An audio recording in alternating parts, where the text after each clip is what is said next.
গত ২৪ ঘন্টায় হামির উপসর্গে ফরিদপুর মেডিকেলে ২ ও গোপালগঞ্জে এক শিশুর মৃত্যু হয়েছে। সকালে ফরিদপুর মেডিকেল কলেজ হাসপাতালে চিকিৎসাধীন অবস্থায় তাদের মৃত্যু হয়। হাসপাতাল সূত্রে জানা যায়, হামির উপসর্গ নিয়ে ২ শিশুর হাসপাতালে ভর্তি ছিল। চিকিৎসাধীন অবস্থায় শারীরিক অবস্থার অবনতি হলে তারা মারা যায়। এদিকে এই বছরে হাম উপসর্গে ফরিদপুর মেডিকেল ও জেনারেল হাসপাতালের মৃতের সংখ্যা বেড়ে দাঁড়িয়েছে ২০ জনে। এদিকে সোমবার রাতে গোপালগঞ্জ মেডিকেলে হামের উপসর্গে চিকিৎসাধীন অবস্থায় প্রীতম নামে ৪ বছরের এক শিশুর মৃত্যু হয়েছে। এ নিয়ে মৃত্যুর সংখ্যা দাঁড়িয়েছে ৪ জনে।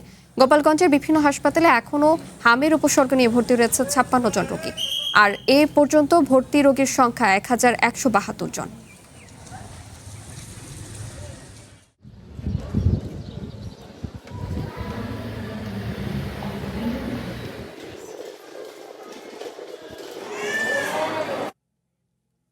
হাম পরিস্থিতি নিয়ে গোপালগঞ্জ থেকে সরাসরি যোগ দিচ্ছেন সঞ্জয় বিশ্বাস। সঞ্জয়, হাম সংক্রমণ কেন নিয়ন্ত্রণে আসছে না? টিকা প্রদান কার্যক্রম কতটা স্বাভাবিক সে সম্পর্কে আমাদেরকে জানাবেন।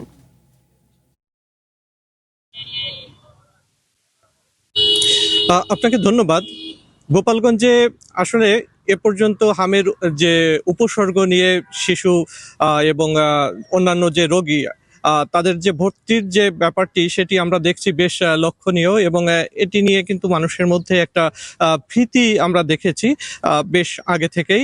এবং এর পরবর্তীতে যখন টিকা কার্যক্রম শুরু হয়, টিকা কার্যক্রমটি বেশ সফলভাবে এখানে পরিচালিত হয়েছে। দীর্ঘ সময় ধরে প্রতিটা বাসায় গিয়ে গিয়ে টিকাদান কার্যক্রমের সাথে যে সমস্ত মাঠকর্মীরা সম্পৃক্ত ছিলেন তারা কিন্তু খোঁজ নিয়েছেন, এবং ১ ডোজ এবং ২ ডোজ করে যে সমস্ত শিশুরা পূর্বে টিকা পাননি তাদেরকে টিকা দেওয়া হয়েছে, এবং যারা হচ্ছে আগে ২ ডোজ টিকা পেয়েছেন তাদেরকে বুস্টার ডোজ হিসেবে আবার এই হামের টিকা দেওয়া হয়েছে।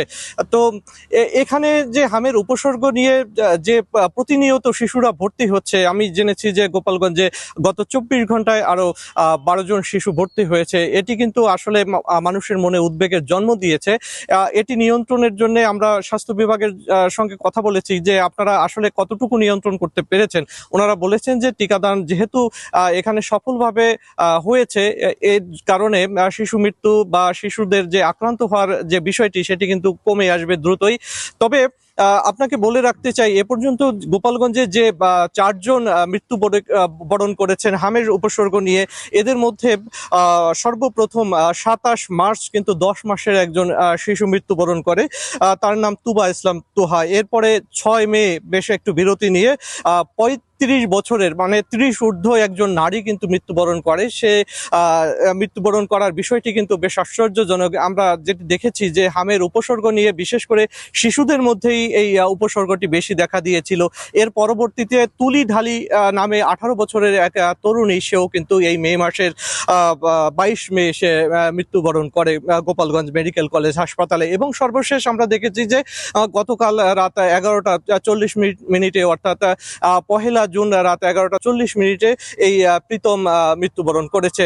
তো সব মিলিয়ে মানুষের মনে যেমন উদ্বেগ রয়েছে, তেমনি স্বাস্থ্য বিভাগ মনে করছে অচিরেই এই হামের উপসর্গ নিয়ে যে সংক্রমণ সেটি আস্তে আস্তে কমে আসবে।